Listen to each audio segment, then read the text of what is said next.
24 કલાકમાં નોંધાયા 232 નવા કેસ। શહેરમાં 231 અને જિલ્લામાં 11 કેસ। જ્યારે 223 દર્દીઓએ કોરોનાને માત આપી તો 4 દર્દીના કોરોનાથી મોત થયા।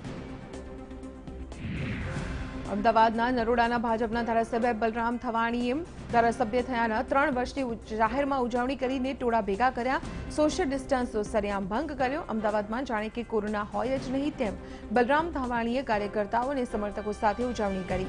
ફોટા પણ પડાવ્યા। જ્યારે બલરામ થવાણીને પૂછવામાં આવ્યું તો તેઓએ ભૂલ સ્વીકારીને માફી માંગી।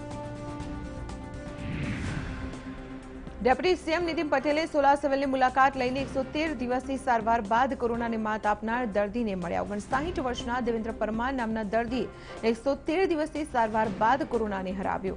નીતિન પટેલે ફૂલથી દર્દીનું સ્વાગત કર્યું। દર્દીને રજા આપવા તથા તમામ ડોક્ટર્સ અને પેરામેડિકલ સ્ટાફને અભિનંદન આપવા માટે નીતિન પટેલ સિવિલ હોસ્પિટલ ખાતે ઉપસ્થિત રહ્યા।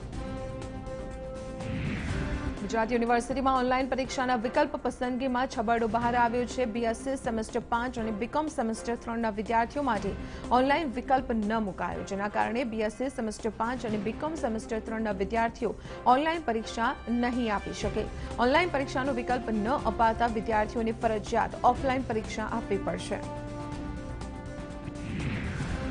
સુરતમાં છેલ્લા 24 કલાકમાં સામે આવ્યા નવા 173 કેસ। શહેરમાં 139 અને જિલ્લામાં 34 નવા કેસ તો 3ના મોત થયા, જ્યારે 161 દર્દીઓએ કોરોનાને માત આપી। રાજકોટમાં ગુજરાતના અન્ય શહેરોના પ્રમાણમાં ઓછું સંક્રમણ। 24 કલાકમાં નોંધાયા નવા 122 કેસ। શહેરમાં 86 અને જિલ્લાના 36 નવા કેસ તો 119 દર્દીઓએ કોરોનાને માત આપી। રાજકોટની કોવિડ હોસ્પિટલમાં સર્જાયેલા અગ્નિકાંડ બાદ એક્શનમાં આવેલા ફાયર વિભાગે તપાસો ધમધમાટ શરૂ કર્યો। ફાયર ઓડિટ કમિટીએ રાજકોટમાં તપાસ શરૂ કરી।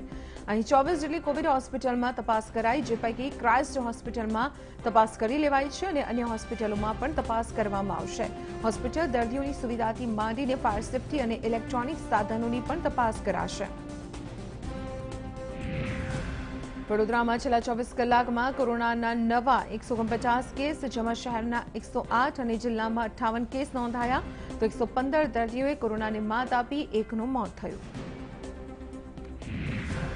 વડોદરામાં વિધર્મી સાથે લગ્ન બાદ બ્રાહ્મણ યુવતીનો વિવાદ વકર્યો છે। મુસ્લિમ સાથે નિકાહ કરનાર યુવતીએ હવે કહ્યું છે કે હું પતિ અયાઝને હિન્દુ બનવાનું કહીશ। નાગરવાડાની 23 વર્ષીય યુવતીનું મુંબઈમાં ધર્મ પરિવર્તન કરાવી નિકાહ થયા હતા। પોલીસ સ્ટેશનમાં હુબાળાના હિન્દુ સંગઠનો મેદાને આવ્યા છે। સાંસદ રંજન ભટ્ટ પણ યુવતીને મળીને સમજાવવા પહોંચ્યા। સાંસદ રંજન ભટ્ટે કહ્યું કે લવ જેહાદનો કાયદો હોવો જોઈએ।